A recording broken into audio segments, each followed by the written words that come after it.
গল্পটা ব্ল্যাকের, যিনি কিনা একজন আদর্শ স্বামী ও বাবা, যার কাছে আছে সবার আগে তার নিজের পরিবার।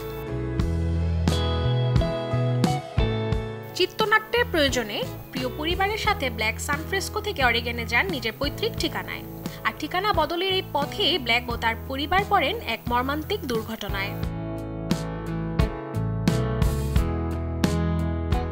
মূলত সেদিনের দুর্ঘটনায় রাতের অন্ধকারে ব্ল্যাক আক্রান্ত হয় একটি অদৃশ্য প্রাণীর দ্বারা, আর সেই প্রাণীর আচরেই রাত বাড়তে বাড়তে ব্ল্যাক পরিণত হতে থাকে মানুষরূপী পশুতে।